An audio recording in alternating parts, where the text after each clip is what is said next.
D'abord, permettez-moi de me féliciter de me retrouver encore une fois ici à Rufisque. Nous avons visité une école privée. Une école privée, vous étiez avec nous, où les conditions sont extrêmement bonnes. Ils ont démarré dans de bonnes conditions. Et là également, nous sommes dans une école publique et tout ça passe très bien. Au niveau des mesures barrières, la présence des surveillants, la présence des élèves malgré la pluie. Donc se féliciter pour dire que c'est la dernière marche, en tout cas c'est la dernière étape en ce qui concerne les examens de cette année. Nous avons terminé les deux premiers, reste celui-là. Et au niveau national également, les informations que nous avons, malgré la pluie, le démarrage est effectif et dans de bonnes conditions au niveau national. Donc dire qu'il y a plus de 189 000 pratiquement de candidats, c'est beaucoup. C'est beaucoup, très compliqué, plus de 1200 et quelques jurys, 1100 centres, donc ce n'est pas facile à organiser. Mais comme nous avions également terminé le CFE où il y avait encore beaucoup plus de candidats, je suis en tout cas en droit de dire que ça va très bien se passer au niveau national. Féliciter donc la direction des examens et concours qui a l'habitude d'organiser et l'ensemble donc des enseignants et les parents d'élèves et tous ceux qui sont mobilisés vraiment pour une bonne organisation des examens et certification dans notre pays. Mais dire aussi que vous me donnez une belle occasion de revenir sur les examens.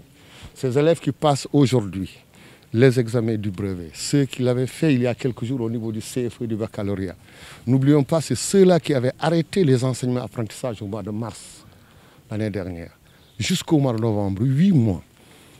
Et malgré ça, vous avez vu les excellents résultats que nous avons eus au CFE et en entrée en 6e.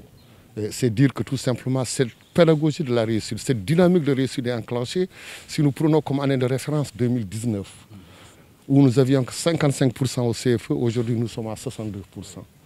Donc c'est dire que vraiment cette dynamique s'installe au niveau du Sénégal et c'est ça l'objectif et l'orientation du président de la République que nous sommes en train d'installer au Sénégal, une école pacifiée, stable et également une école de la réussite. Celle-là s'installe durablement au Sénégal. Remercier donc les enseignants. J'ai entendu ça et là dire que oui, nous avons reculé au niveau du CFE. Non, nous n'avions pas reculé parce que notre option de l'année dernière était de ne n'ouvrir que pour les classes d'examen. Alors tous ceux qui étaient dans un milieu pédagogique savaient que les résultats seraient très bons. Des classes réduites, 20 élèves au maximum. Tous les enseignants d'une école élémentaire étaient autour d'une seule école, d'une seule classe. Et donc c'est évident que les résultats ne pouvaient être que bons. Et surtout que nous avions fait les examens très tard dans l'année. Il y a eu le dispositif à prendre à la maison, suivi également d'un encadrement rapproché. Ça nous a donné d'excellents résultats l'année dernière.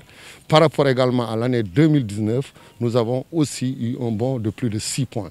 Donc tout compte fait que, comme nous l'avions dit, suivant les orientations, cette dynamique de réussite est enclenchée.